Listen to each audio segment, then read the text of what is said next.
Krishna जन्मला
Gracias.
गोकुळच्या सुखा अंत पार नाही देखा बाळकृष्ण नंदाधरी आनंदल्या नरनारी गुणिया तोरणे करते कथा गाते गाणे बाळकृष्ण नंदाधरी आनंदल्या नरनारी तुका म्हणे छंदे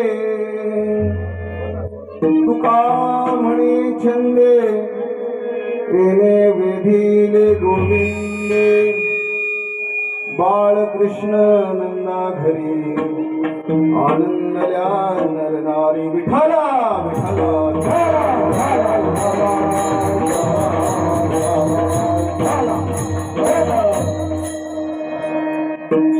प्रस्तुत प्रसंगी प्राप्त स्थळी सेवेकरिता घेतलेला अभंग देहूचे सुप्रसिद्ध संत जगदमान्य जगदवंदनीय वारकरी संप्रदायाचा कळस जगद्गुरु तुकोबारायांचा 4 चरणाचा गवळणपर प्रकरणातील आल्याच्या प्रसंगातील अभंग सेवेकरिता घेतलेला आहे. विठाला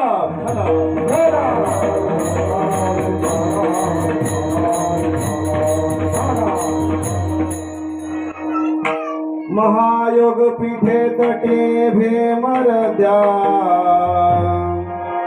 वरं कुंडलिकाय धातु मुनिम्रे समागत्य तिष्ठन्तमानन्दकन्दम् परब्रह्मलिङ्गं भजे पाण्डुरङ्गम्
पांडुरंगा करू प्रथम नमन दुसरे चरण संतांचिया त्यांची कृपा दान कथेचा विस्तारू बाबाजी सद्गुरु दास तुकार गुरुर ब्रह्मा गुरुर विष्णू गुरुर्देव महेश्वरा गुरुर साक्षात परब्रह्म तस्मै श्री गुरुवे नमः जयांची केली स्मरण होय सकळ विधेचे अधिकरण तेची वंदो श्री चरण श्री गुरूंचे ते नमस्कारुणी आता ओम नमो ज्ञानेश्वराय ओम नमो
ओम नमो ज्ञानेश्वराय करुणाकरा दयाळ तुमचा अनुग्रह लाधलो पावन झालो चराचरी एकला दुसरे काही जणीने बोलतो वचने अधिभाविकासे तुमचा अनुग्रह लाधलो पावन झालो चराचरी सेवे लागी सेवक झालो तुमच्या लागलो निज चरणा आहो स्वामी तुझ्या देवा यावरी नगरावे मस्तक हे पायावरे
मस्तक हे पायावरी या वारकरी संतांच्या संत सज्जन श्रोते मायबापा हो या ठिकाणी तुमच्या पायावरती नतमस्तक होऊन सेवेला सुरुवात करतो. सेवेला घेतलेला अभंग सेवेकरिता घेतलेला अभंग देहूचे सुप्रसिद्ध संत जगदमान्य जगदवंदनीय वारकरी संप्रदायाचा कळस जगद्गुरु तुकोबरा यांचा चार चरणाचा अभंग घेतलेला आहे. सेवेकरता विठ्ठला विठ्ठला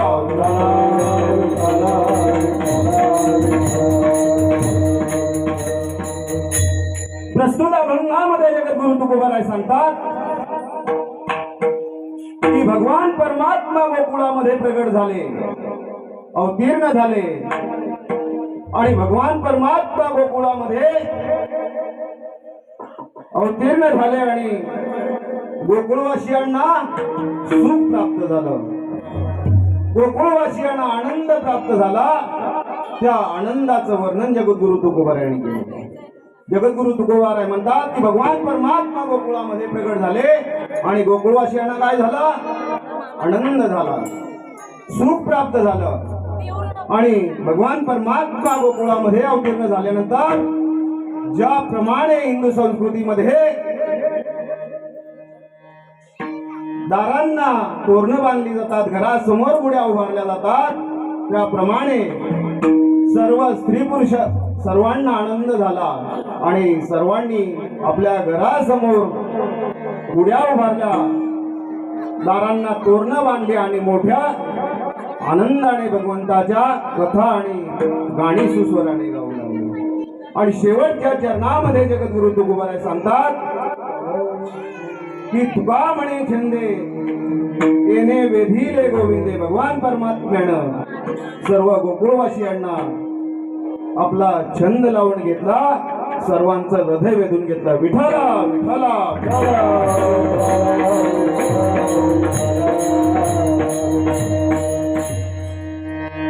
हा झाला अभंगाचा थोडक्यात भावार्थ. आणि अभंगावरती विस्तृतपणे बोलण्यापूर्वी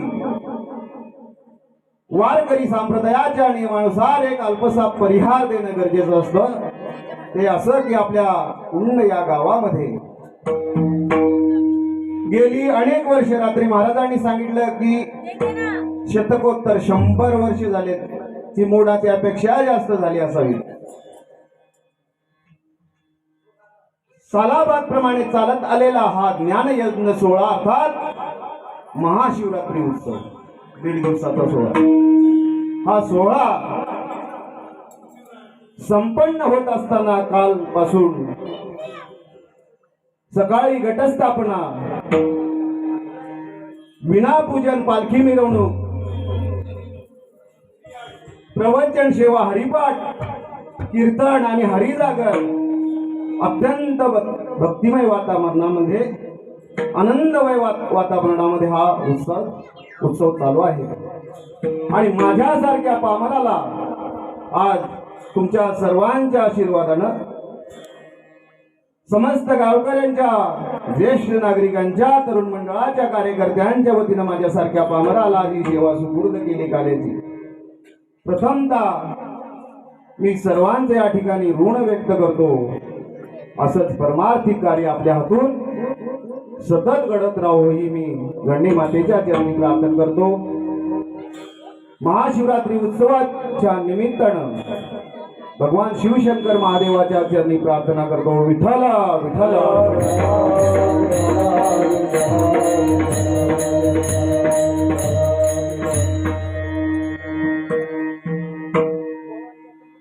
भगवान परमात्मा गोकुळामध्ये प्रकट झाले. अभंग सेवेकरता घेतलेला जगद्गुरु तुकोबारायांचा आणि वारकरी संप्रदायामध्ये हा अत्यंत महत्वाचा अभंग मानला जातो. वारकरी संप्रदायामध्ये या अभंगाला अत्यंत महत्व आहे. अत्यंत महत्वाचा मानला जातो कारण साधा आणि सोपा सरळ सरळ भावार्थ असलेला अभंग. आणि बहुतांश नवनवीन कीर्तनकार जेव्हा प्रथमतः काल्याची सेवा करतात तेव्हा हा अभंग सुरुवातीला सेवेकरता घेतात. कारण साधा सोपा आणि सोडवण्याकरता एकदम सरळ सोपा अभंग आहे. गोकुळ या शब्दाचा जर तात्विक अर्थ पाहायचं झालं तर गो म्हणजे इंद्रिय आणि कुळ म्हणजे समूह. इंद्रियांचा समूह म्हणजे शरीरामध्ये परमात्मा प्रगट होणे. जेव्हा भगवान शरीरामध्ये परमात्मा प्रगट होतो तेव्हा तुम्हा आम्हाला जो आनंद प्राप्त होतो तो कसा असतो? अनंतापार असतो. त्याला पार नाही, अनंतापार असतो. जे सुख भगवंताने जे तुम्हा आम्हाला गोकुळामध्ये दिलं ते अनंतापार. गो या शब्दाचा जर तात्विकात गो या शब्दाला अत्यंत महत्व आहे. गोकुळ हे गाव आहे परंतु भगवंताचे सगळे गोपाळ, भगवंताच्या सख्या गोपिका, गायी चारण्याचा पर्वत गोवर्धन पर्वत, यांचं मुख्य धन गोधन, त्यापासून तयार होत ते दूध, दही, ताक वगैरे इत्यादी पदार्थ. यांचा शुभ मुहूर्त कुठला? गोरस मुहूर्त. आणि यापासून औषध तयार होत ते गोमूत्र, यांचा देव गोविंद. व इंग्रजीमध्ये गो म्हणजे काय म्हणतात?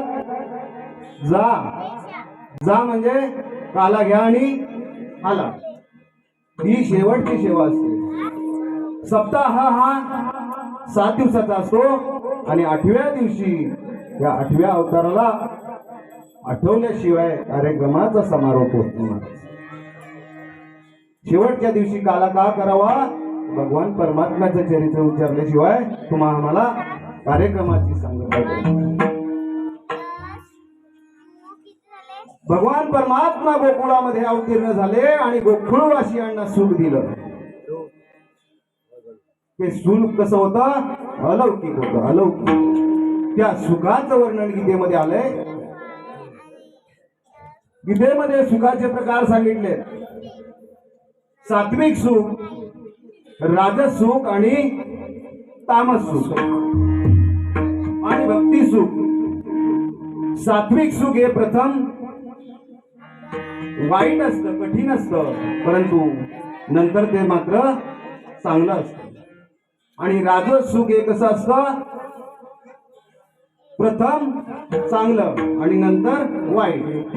आणि तामस सुख हे प्रथम वाईट आणि नंतर वाईट. आणि भक्ती सुख हे कसं आहे? देवाचं सुख आहे. हे प्रथम देखील चांगलं असतं आणि नंतर देखील चांगलं असतं. हे गुणातील सुख आहे. तुकोबारायांचं प्रमाण आहे. तुका म्हणे भक्ती सुख रूप अधियंती. हे सुख कसं आहे? अविनाशी सुख आहे. अविनाशी, हे चिरंकाळ टिकणारं सुख आहे. आणि भगवान परमात्मा गोकुळामध्ये प्रकट झाल्यानंतर गोकुळवासियांना जे सुख दिलं, जो आनंद दिला, त्याचे प्रकार सांगितले. गोकुळे आनंद प्रगटले सुख, निर्भयल ते लोक घरोघरी. घरोघरी झाला लक्ष्मीचा वास, दैन्य दारिद्र्यास त्रास झाला. आला नारायण तयाच्या अंतरा, भय नाही नर नारी लोका. गोकुळीच्या लोका झाले ब्रह्मज्ञान, केली वाचुनी जपतपे. भगवान परमात्मा गोकुळामध्ये प्रकट झाले आणि गोकुळवासियांना ब्रह्मज्ञान प्राप्त झालं. आम्हाला जर ब्रह्मज्ञान प्राप्त करायचं असेल तर हिमालयामध्ये एखाद्या गुहेमध्ये जाऊन तपश्चर्या करावी लागते, किंवा आळंदी पंढरपूर या ठिकाणी संस्थेमध्ये जाऊन आम्हाला अभ्यास करावा लागतो, तेव्हा ब्रह्मज्ञान प्राप्त होतं.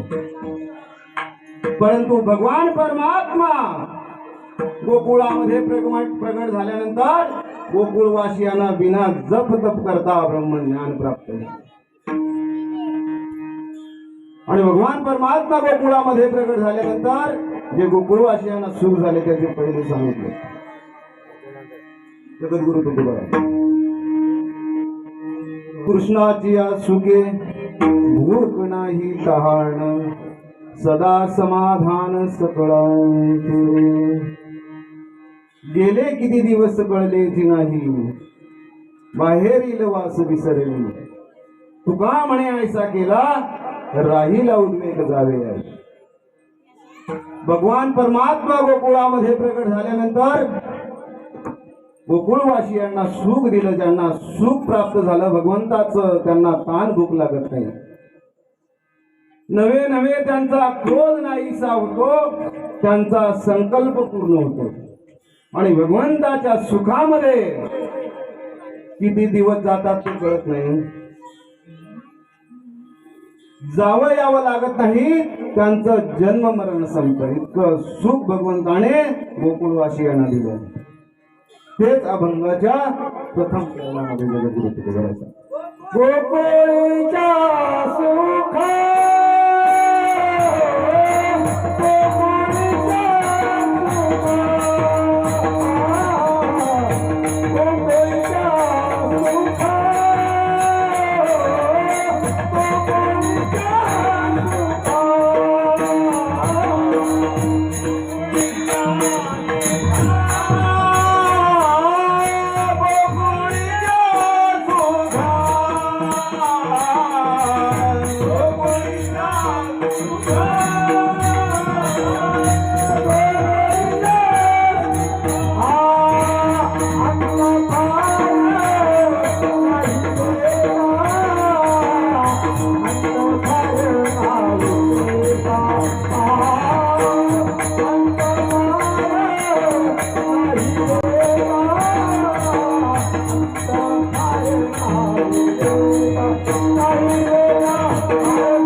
संसार नाही लेखा नाही लेखा बाळकृष्णाचा घरे बाळकृष्णाचा घरे बाळकृष्णानंदा घरी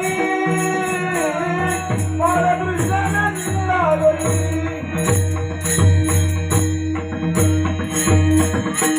भगवान परमात्मा गोकुळामध्ये प्रकट झाले आणि गोकुळवासियांना सुख प्राप्त झाले. या सुखाची उंची समजत नाही, या सुखाची खोली समजत नाही. भगवान परमात्मा कोणाच्या घरी प्रकटले? नंदबाबांच्या घरी. नंदबाबा कोण होते? साधू पुरुष होते. गोकुळ हे गाव आहे, परंतु गावातील आपलं घर अत्यंत महत्वाचं. भगवान परमात्मा नंदबाबांच्या घरी प्रकट झाले गोकुळामध्ये. गोकुळ हे गाव आहे, परंतु गोकुळ या गावामध्ये नंदबाबांच्या घरी प्रकट झाले भगवान परमात्मा. साधू संतांनी शरीराला गावाची उपमा दिली आणि हृदयाला घराची उपमा दिली. शरीराला गावाची उपमा दिली आणि हृदयाला घराची उपमा दिली. डोळे नसलेला माणूस जगतो, मुका माणूस देखील जगतो, आंधळा माणूस जगतो, पांगळा माणूस जगतो. मेंदू बंद पडला तर माणूस कोमामध्ये जातो. थोडीशी जरा चाटीची थापतो. मेंदू बंद पडला तर माणूस जगतो, परंतु हृदय बंद पडलं तर सर्व काही संपत. नारायणा घरी साठविले धन अवघे जीवान तया पोटी. भगवान परमात्मा गोकुळामध्ये प्रकट झाले. राम अवतारामध्ये प्रभू रामचंद्र राजा झाले, परंतु कोणाच्या घरी गेले का? मर्यादा पुरुषोत्तम होते. परंतु भगवान परमात्मा सर्वप्रथम तिघांच्या घरी गेला. कोणाच्या? गोपाळांच्या घरी, गवळणींच्या घरी आणि नंदबाबांच्या घरी. का गेले असावे? सौख्य भाव, माधुर्य भाव आणि वात्सल्य भाव. पुढे जगद्गुरु तुकोबारायांनी भगवान परमात्मा कोणाच्या घरी प्रकट होतो त्या आदर्श घराची लक्षणं सांगितली. कोणाच्या घरी भगवान परमात्मा प्रकट होतो? ज्यांच्या घरी नेहमी आनंदी वातावरण असतं.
भजन पूजन त्याची वाट पाहे रघुनंदन. भगवान परमात्मा कोणाच्या घरी प्रकट होतो त्याचे आदर्श लक्षण जगद्गुरु तुकोबा यांनी सांगितले. ज्याच्या घरी नेहमी आनंदी वातावरण असतं, ज्याच्या घरी नेहमी मुलं आज्ञाधारक असतात, ज्याच्या घरी नेहमी पत्नी मृदू बोलणारी असते, ज्याच्या घरी नेहमी अतिथी सत्कार होतो, ज्याच्या घरी नेहमी साधूंची रेलचेल असते, ज्याच्या घरी नेहमी शिवपूजन आणि विष्णूपूजन होतं, असं कुटुंब काय होतं? धन्य होतं, धन्य. मग साधू बाबा कोण? नंद बाबा कोण होते? साधू पुरुष होते. आणि ही सर्व लक्षणे कोणाच्या घरी होती? पांडवांच्या घरी होती. आणि म्हणूनच भगवान परमात्मा पांडवांच्या घरी जाऊन राहायचा आणि त्यांची कामे करायचा. ज्ञानदेव माने व्यासाचे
ज्ञानदेव म्हणे व्यासाची या गुणाद्वारे केचा राणा पांडवा घरी. भगवान परमात्मा पांडवांच्या घरी जाऊन राहायचा आणि त्यांची कामे करायची. किंवा त्यापेक्षा पुढे जाऊन सांगतो, भक्ताची या काज देवा अंगे करी वाहे धर्मा घरी उचिष्ट. नामयाची जनी वेचे सवे शेनी, नामयाची जनी सवे वेची शेनी, वाहे धर्मा घरी पाणी झाली. भगवान परमात्मा भक्तांचं काज करायचं. ही सर्व लक्षणं कोणाच्या घरी होती? पांडवांच्या घरी होती. आणि भगवान परमात्मा गोकुळामध्ये प्रगट झाले आणि गोकुळवासियांना काय झालं? आनंद झाला. आनंद कोणाला आनंद झाला? नर नारी. नर नारी ह्या शब्दाचा अर्थ काय होतो? व्यापक होतो. नर नारी म्हणजे स्त्री पुरुष, मुलं मुली, गाय म्हैस, रेडा आणि रेडा म्हैस, गाय बैल आणि बकरा बकरी या सर्वांना आनंद झाला. नवे नवे पंचभूतांना देखील आनंद झाला. ऋषी मुनी साधू जे तपश्चर्याला बसले होते, भगवान परमात्मा प्रगट झाल्यानंतर त्यांना सुद्धा आनंद झाला. इतकं सुख भगवान परमात्म्याने सर्व गोकुळवासियांना दिले.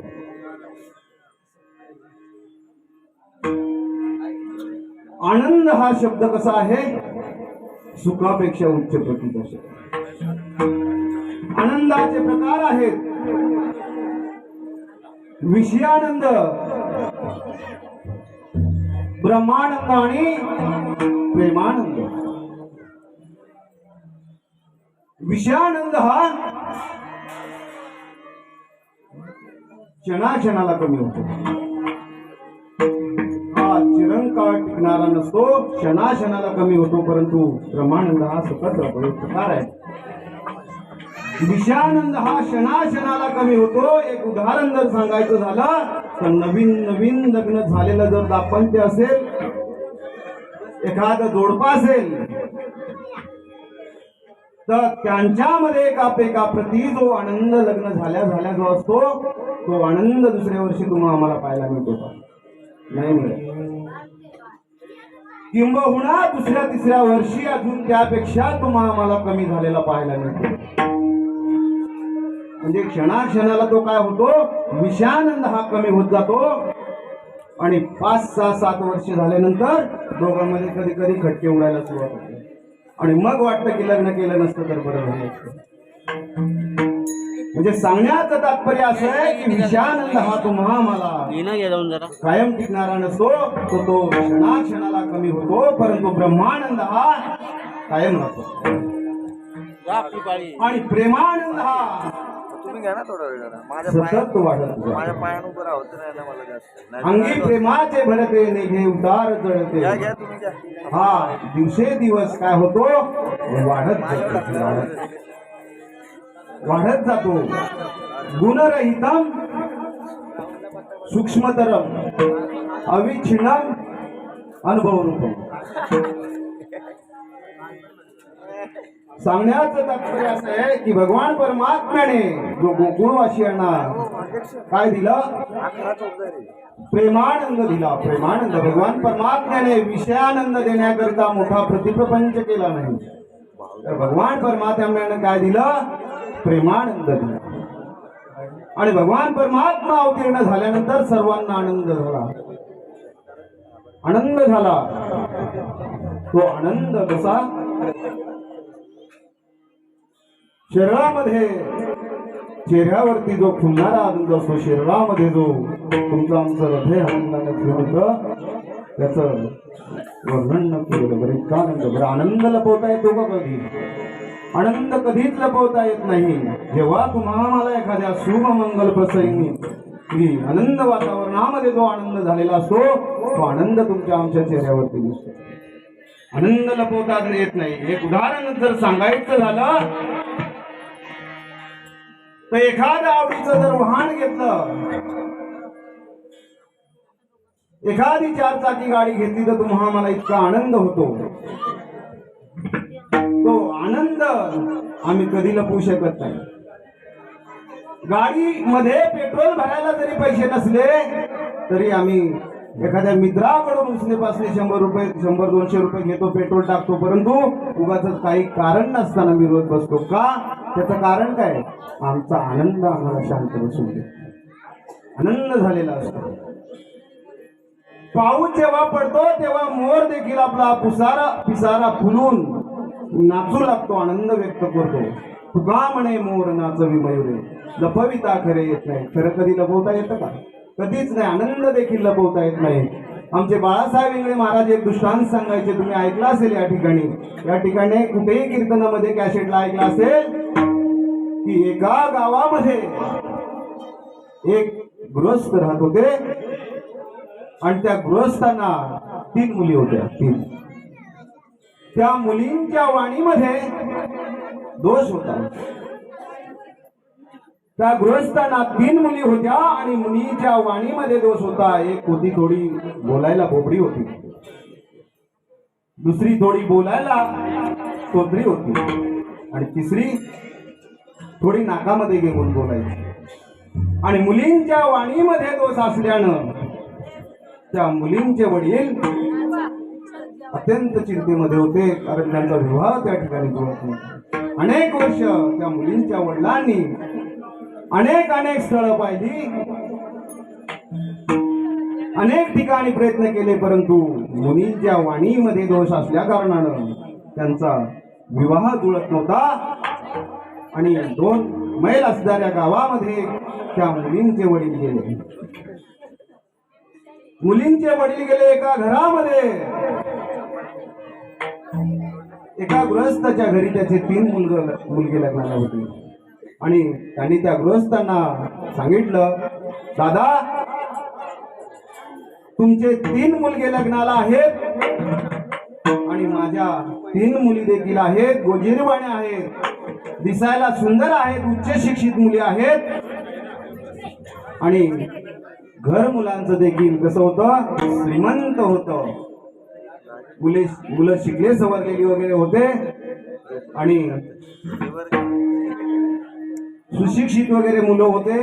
त्या मुलीच्या वडिलांनी सांगितलं की तुमची मुलं देखील सुंदर आहेत. माझ्या 3 सख्या मुली जर सख्या भावांना केल्या तर त्यांचा संसार काय होईल? सुखाचा होईल. सख्या तिघी बहिणी जर सख्या जावा झाल्या तर एकमेकींना काय करतील? सांभाळून घेतील आणि त्यांचा संसार काय होईल? सुखाचा होईल. आणि असं बोललेलं त्या मुलांच्या वडिलांना पटलं आणि त्यांनी सांगितलं की तुम्ही घरी जा, घरी जा, मी मुली पाहायला येतो. आणि त्या ठिकाणाहून ते गृहस्थ घरी आले. घरी निघून आले. त्या मुलींना जवळ घेतलं वडिलांनी आणि मुलींना समजावून सांगितलं की तुम्हाला पाहुणे पाहायला येईल, तुम्ही त्यांचा पाहुणचार नीट करा, भोजनाची व्यवस्था वगैरे व्यवस्थित करा, त्यांना जेवण पद्धतशीर वाढा. परंतु काय करा? पाहुणे आलेत ते परत माघारी जाईपर्यंत कोणी बोलू नका. आणि त्याचं कारण देखील मुलींना समजावून सांगितलं की तुमच्या बोलण्यामध्ये दोष असल्या कारणाने तुमचा विवाह जुळत नाही. मुली म्हणाल्या हो बाबा चालेल. आणि काही बघता क्षणात जे मुलांचे वडील होते त्यांनी एक वधू परीक्षक सोबत घेतला आणि त्या ठिकाणी येऊन पोहोचले. आल्यानंतर पाहुणचार वगैरे त्यांचा केला, पाय धुवायला पाणी वगैरे दिलं त्यांना आणि भोजनाची व्यवस्था केली. पाहुणे भोजनाला बसले आणि मुली भोजन वाढत होत्या. भराभरा मुली भोजन वाढत होत्या. उत्कृष्ट असं भोजन केलं होतं. स्वयंपाकाची चांगली अत्यंत व्यवस्था केली होती आणि पाहुणे जेवायला बसले. मात्र भोजन वाढत असताना मुली उत्तमरित्या त्या ठिकाणी भोजन वाढत होत्या. परंतु वधू परीक्षक जो होता त्याचं मुलीच्या हावभावाकडे पूर्ण लक्ष होतं, स्वभावाकडे लक्ष होतं. आणि मुली भोजन वाढत होत्या परंतु जेवत असताना वाढू का म्हणून विचारण्याची प्रथा आहे. आपण लोक जेवायला बसलेत म्हणून डायरेक्ट वाढत सुटतो का? बाबा कोणाला किती खायचंय ते वाढू का म्हणून विचारण्याची प्रथा आहे. ही कुठे मुलींच्याकडे पाहायला मिळालं नाही. म्हणून त्यांच्या लक्षात आलं की वाढू का म्हणून विचारण्याची प्रथा आहे परंतु मुली आपल्याला विचारत नाहीत. या अर्थी काय असावं? काहीतरी गडबड आहे. परंतु त्यांना वाटलं की मुलींना या ठिकाणी बोलतं केल्याशिवाय आम्हाला जमणार नाही. आणि त्यांनी एक युक्ती केली. जेवणाचं कौतुक करायला सुरुवात केली. काय स्वयंपाक बनवलाय, रुचकर स्वादिष्ट भोजन बनवलंय आणि व्यवस्था देखील सुंदर केलेली आहे.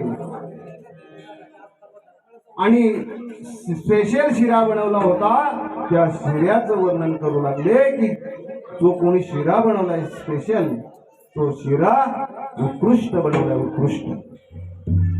त्या शिऱ्याचं वर्णन करू लागले की छान भाजलाय,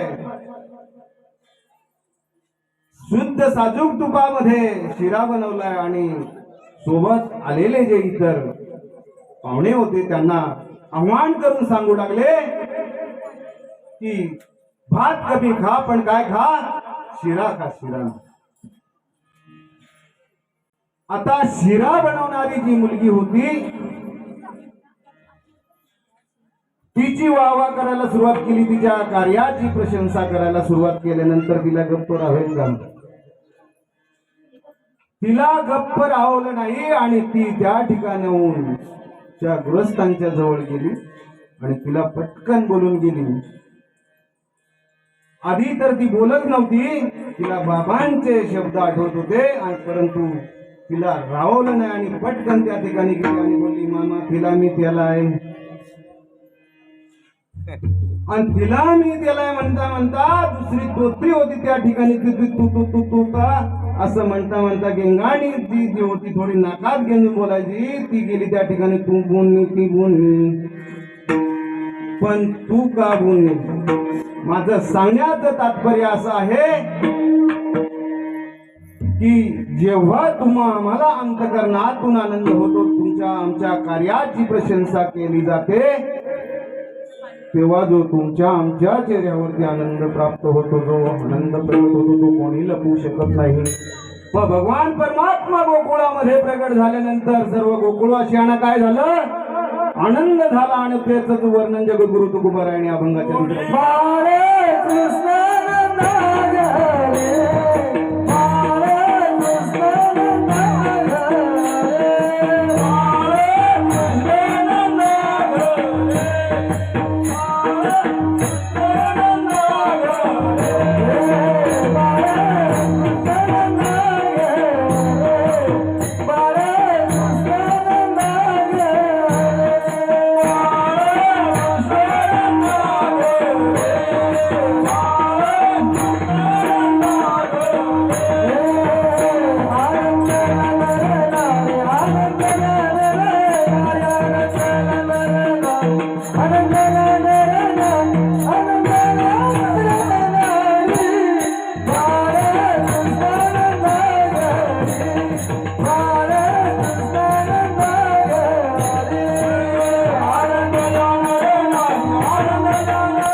भगवान परमात्मा गोकुळामध्ये प्रकट झाल्यानंतर सर्व नर नारी सर्वांना आनंद झाला. नर नारी म्हणजे स्त्री पुरुष पशु पक्षी मुलं मुली गाई बैल आणि रेडा म्हैस आणि बकरा बकरी नवे नवे सर्व प्राणी मात्रांना सर्वांना आनंद झाला. सर्वांना आनंद झाला पंचमहाभूतांना देखील आनंद झाला आणि ते काय झाले आनंदी झाले. आणि ज्याप्रमाणे हिंदू संस्कृतीमध्ये आनंदमय प्रसंगी मंगलमय कार्यामध्ये काय केलं जातं तुम्ही आम्ही सणाला काय करतो दारामध्ये रांगोळ्या काढतो घरांना तोरणं बांधतो घरासमोर गुढी उभी करतो. त्याप्रमाणे भगवान परमात्मा गोकुळामध्ये प्रकट झाले आणि सर्वांना काय झाला आनंद झाला आनंद झाला आनंद. आणि हिंदू संस्कृती मध्ये ज्याप्रमाणे आम्ही ज्या आनंद उत्सव साजरा करतो त्याप्रमाणे सर्व गोकुळवासियांनी काय केलं प्रत्येकाने आपल्या अंगणामध्ये रांगोळ्या काढल्या. सर्वांनी दारांना तोरणं बांधली आणि घरासमोर पुड्या उभ्या केल्या आणि मोठ्या आनंदाने काय करू लागले भगवंताची कथा गाऊ लागले भगवंताची गाणी सुस्वराने गाऊ लागले. इतका आनंद झाला किती सांगू मी सांगू कुणाला किती सांगू मी सांगू कुणाला.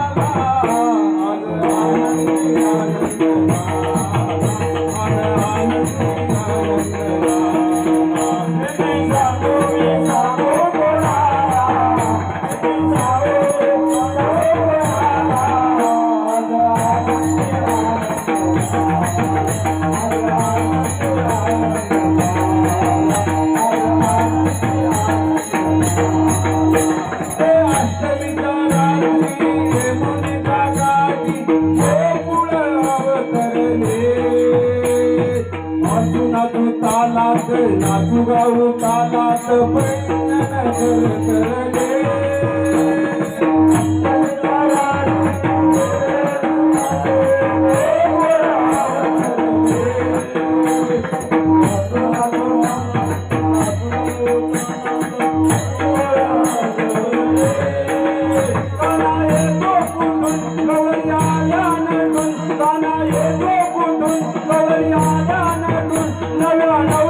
भगवान परमात्मा गोकुळामध्ये प्रकट झाले आणि सर्व गोकुळवासियांना आनंद झाला. सर्वांनी काय केलं,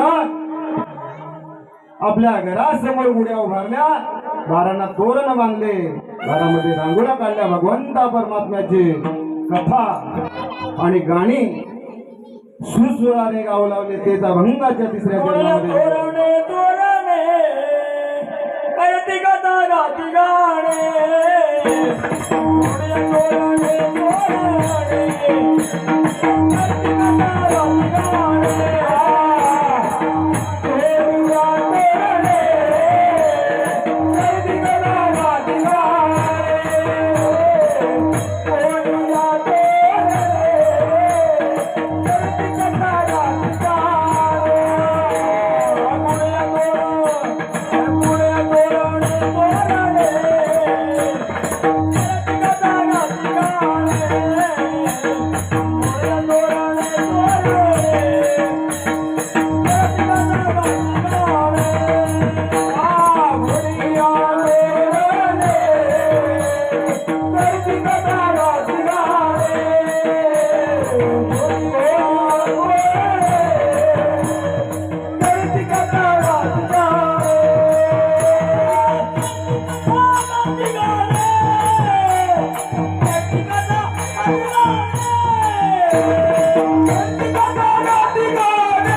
भगवान परमात्मा नंदबाबांच्या घरी प्रकट झाले. अर्थात कुठे गोकुळामध्ये आणि सर्व स्त्री पुरुषांना सर्वांना नरनारी यांना आनंद झाला. आणि सर्वांनी काय केलं, आपल्या घरासमोर उड्या उभारल्या, दारांना तोरण बांधले आणि भगवान परमात्म्याच्या कथा आणि गाणी सुस्वराने गाऊ. भगवान परमात्म्याची मूर्ती जगामधील सर्वात सुंदर मूर्ती. भगवान परमात्म्यासारखं, भगवान श्रीकृष्णासारखं सुंदर रूप कोणाचं आहे का? जगात सर्वात सुंदर म्हणून भगवान परमात्म्याकडे पाहिलं जातं. इतकं गोजीरवानं गोडोगंत भगवान परमात्म्याचं रूप पाहिल्यानंतर महादेव सुद्धा मोहित झाले. नवे नवे जगातील सर्वात सुंदर असणारी कोण? जगातील सर्वात सुंदर लक्ष्मी माता. किती ऐश्वर्य संपन्न, किती ऐश्वर्य होतं लक्ष्मी मातेकडे. जगामध्ये सर्वात सुंदर असणारी स्त्री ती सुद्धा भगवंताच्या अवताराला भाळली, भगवंताचं रूप पाहून भाळली. इतकं गोजीरवाणं भगवंताचं रूप दिसायला सुंदर. नवे नवे राजस सुकुमार मदनाचा पुतळा, रवी शशी गळा लोकले. पुरुषामध्ये जगातील सर्वात सुंदर कोण? मदन. मदन देखील भगवान परमात्म्याकडे पाहिल्यानंतर भाळले. इतकं जगातील सर्वात सुंदर रूप भगवंताचं. आणि भगवंताच्या अवतार कार्यामध्ये 8 या अंकाला अत्यंत महत्व आहे. भगवंताच्या अवतार कार्यामध्ये भगवंताचा अवतार 8वा आहे. भगवंताच्या अवतार कार्यामध्ये 8 या अंकाला अत्यंत महत्व आहे. देव अवतारामध्ये भगवंताचा अवतार 8वा आहे. पहिला अवतार मत्स्य, दुसरा कुम, तिसरा वराह, चौथा नरसिंहाचा अवतार, 5वा वामन आणि 6वा परशुरामाचा आणि 7वा अवतार प्रभू रामचंद्रांचा आणि 8वा श्रीकृष्णाचा. देव अवतारामध्ये भगवान परमात्म्याचा अवतार 8वा आहे. आणि वसुदेव देवकीच्या कुटुंबामध्ये देखील भगवान परमात्मा 8वा पुत्र. भगवान परमात्मा प्रगट झाले तो महिना 8वा आहे. ऑगस्ट महिना, श्रावण वद्य अष्टमी, तो दिवस देखील 8वा आहे. म्हणजे भगवान परमात्म्याच्या अवतार कार्यामध्ये 8व्या अंकाला अत्यंत महत्त्व आहे. आणि म्हणून सप्ताह हा किती दिवसाचा असतो? 7 दिवसाचा असतो. आपण उत्सव करतो, परंतु वारकरी संप्रदायाच्या नियमानुसार सप्ताह हा 7 दिवसाचा असतो आणि 8व्या दिवशी भगवंताचा काला केला जातो. 8व्या दिवशी या भगवान परमात्म्याला आठवल्याशिवाय कार्यक्रमाची सांगता होत नाही. भगवान परमात्म्याच्या अवतार कार्यामध्ये मी आता सांगितलं की 8 हा अंक महत्वाचा. भगवान परमात्मा 8वा पुत्र आहे. अष्टमीला जन्मले भगवान परमात्मा आणि देव अवतारामध्ये भगवान परमात्म्याचा अवतार 8वा आहे. वसुदेव देवकीच्या कुटुंबामध्येही पुत्र 8वा आहे. भगवंताच्या गोपिका देखील 8 होत्या. भगवंताचे सखे गोपाळ देखील 8 होते. म्हणून 8 अंक कसा आहे? गाठ नसलेला अंक. 1 अंकापासून 10 अंकापर्यंत सर्व अंक तुम्ही आम्ही जर पाहिले तर सर्व अंकांना गाठ आहे, परंतु 8 अंकाला गाठ आहे का? म्हणून भगवान परमात्म्याला आठवल्यानंतर तुमच्या आमच्या जीवनातील आयुष्याच्या गाठी सुटतात. छत्रपती शिवाजी महाराजांच्या शासनामध्ये देखील अष्टप्रधान मंडळ होतं की नाही? म्हणून राज्यकारभार सुस्थितीमध्ये चालायचा. म्हणून भगवान परमात्म्याला आठवल्याशिवाय तुमच्या आमच्या कार्यक्रमाची सांगता होत नाही. भगवान परमात्म्याच्या अवतारामध्ये 8व्या अंकाला अत्यंत महत्त्व आहे. 8व्या अंक भगवान परमात्मा गोकुळामध्ये प्रगट झाले आणि गोकुळवासियांना काय झालं? आनंद झाला. सर्वांनी गुढ्या तोरणदारावरती मांडली वगैरे आणि आनंद व्यक्त केला. आणि भगवान परमात्म्याने जगद्गुरु तुकोबाराय जसं सांगतात की तुका म्हणे छंदे, भगवान परमात्म्यानं आपला काय केलं? सर्वांना छंद लावून घेतला. अनेक लीला केल्या आणि भगवान परमात्म्याने आपला छंद लावून घेतला आणि त्यांचं हृदय वेदनेचा भंगाच्या शेवटच्या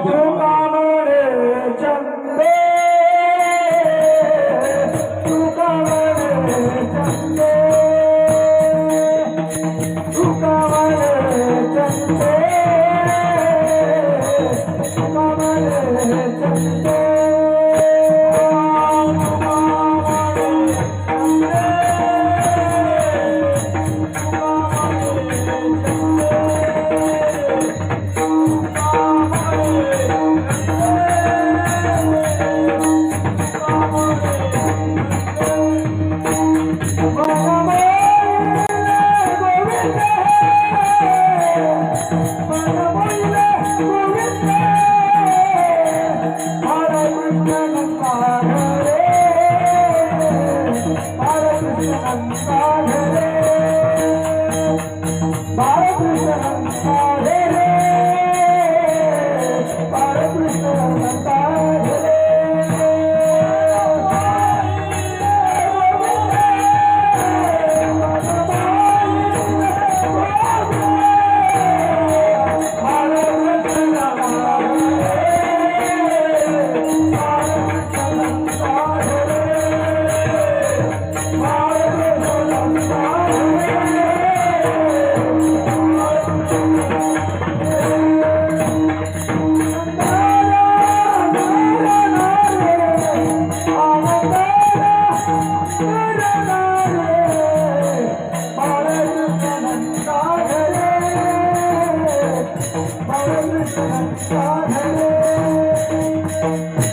भगवान परमात्मा गोकुळामध्ये प्रकट झाले आणि भगवान परमात्म्याने सर्वांना सुख दिला, आनंद दिला आणि सर्वांचं हृदय देऊन घेतलं.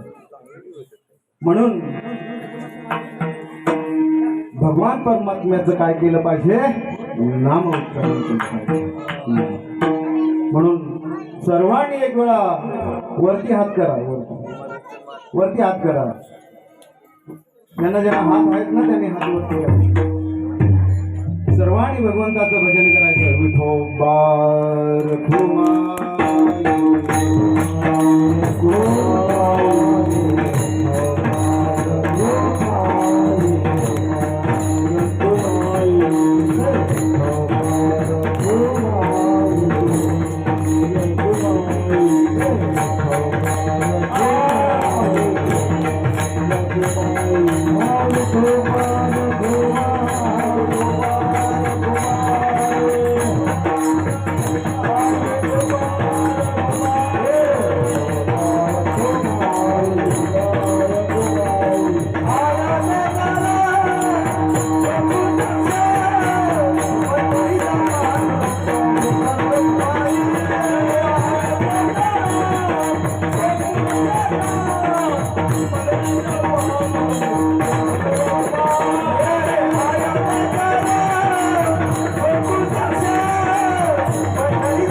भगवान परमात्म्याचं जर चरित्र उच्चारायचं झालं तर भगवान परमात्म्याचं चरित्र उच्चारण्यामध्ये तुमचं आमचं आयुष्य संपून जाईल. भगवान परमात्मा 125 वर्ष भगवान परमात्म्याने दिल्या केल्या. म्हणून भगवान परमात्म्याचं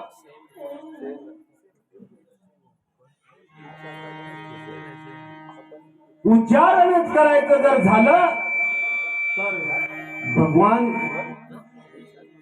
श्रीकृष्णांच्या चरित्राचं उच्चारण करावं. परंतु आचरण मात्र कोणाचं करायचं? प्रभू रामचंद्र.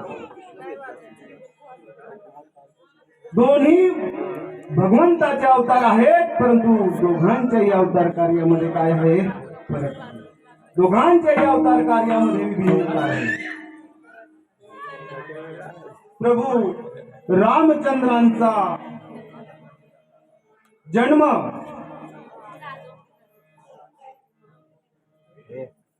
चैत्र शुद्ध नवमीला झाला आणि भगवान श्रीकृष्णांचा जन्म श्रावण वद्य अष्टमी.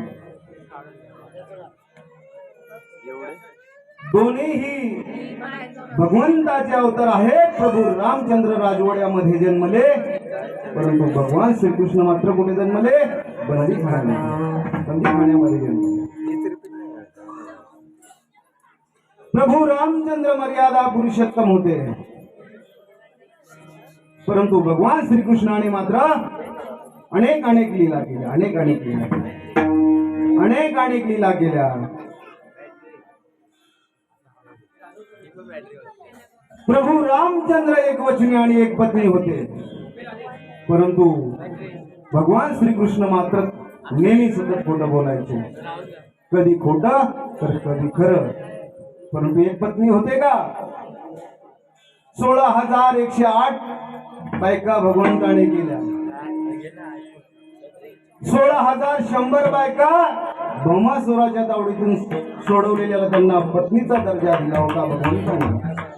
आणि 8 बायका भगवंताने स्वतःच्या सामर्थ्याने प्राप्त केल्या होत्या. काय नाव त्यांची? रुक्मिणी, सत्यभामा, जांबुवंती, कालिंदी, सत्याभद्रा आणि लक्ष्मणा मित्रवृंदा. त्या भगवंताच्या स्वतःच्या सामर्थ्याने प्राप्त केलेल्या बायका आहेत. आणि 16,108 बायका भगवंताने भौमासुराच्या तावडीतून. म्हणून भगवंताचं काय करावं? भगवंताने 16,108 बायका केल्या. मग तुम्हा आम्हाला भगवंताच्या चरित्र्याप्रमाणे तुम्हा आम्हाला करून चालेल का? आम्हाला एक केले तिला सांभाळायला आमच्यामध्ये सामर्थ्य नाही आहे का? 16,108 बायका भगवंताने कुठे ठेवल्या असतील? प्रत्येकीला एक खोली तरी किमान दिली असेल. आम्ही एक केली तर तिला राहण्याकरता आमच्याकडे घर नाही. आम्ही घरकुलाची शासनाच्या वाट बघतो. एक आहे तिच्यासाठी सुद्धा, बरोबर की नाही? म्हणजे भगवंताच्या सामर्थ्याची किंवा भगवंताच्या लील्याची, भगवंताच्या चारित्र्याचं उच्चारण करण्यातच मनुष्य देहाचं कल्याण होते. आचरण करण्याच्या भानगडीमध्ये किंवा आचरण करण्याचा विचार मनुष्य देहानं कधी करू नये. आयुष्य माणसाचं संपूर्ण जाईल. भगवंताचं चारित्र्य. एका गावामध्ये एक कीर्तनकार, काल्याचं कीर्तन चालू होतं. माझं नव्हतं, दुसऱ्या कोणाचं तरी महाराजांचं होतं.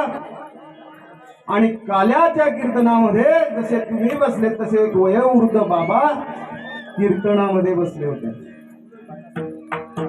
नोकरीतून निवृत्त झालेले पेन्शनवरती होते आणि कीर्तनामध्ये बसले होते.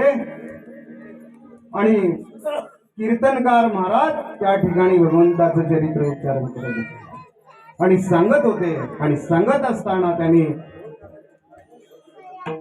भगवंताने 16,108 बायका केल्या म्हणून तेवढंच त्या बाबांनी लक्षात ठेवलं.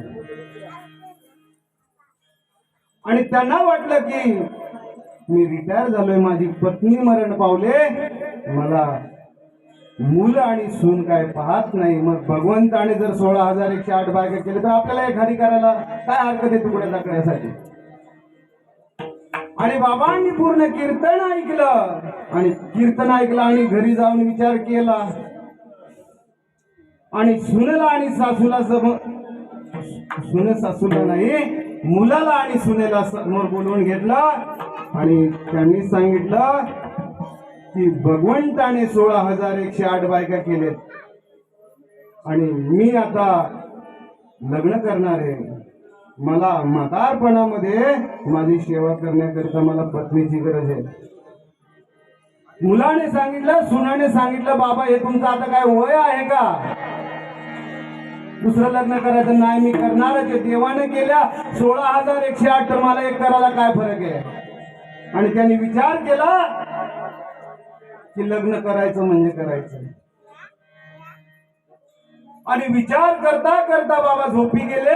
आणि सुनण आणि लेकानं काय केलं? एवढा दगड उचलला आणि त्यांच्या छातीवरती ठेवला. आणि कालांतरानं बाबांना जाग आली आणि पाहतात तर काय छाती पूर्ण दबले दगडानं. आणि जोरात किंकाळले तेवढ्यात सून आणि मुलगा धावत आला. सून आणि मुलगा धावत आला आणि त्याने सांगितलं, बाबा तुम्ही सांगत होते भगवंताने 16,108 बायका केल्या, पण भगवंताने काय केलं होतं? गोवर्धन पर्वत देखील उचलला होता. मग तुम्ही काय करा, पहिला गोवर्धन पर्वत उचला आणि मग बावल्यावरती चढा. विठाला विठाला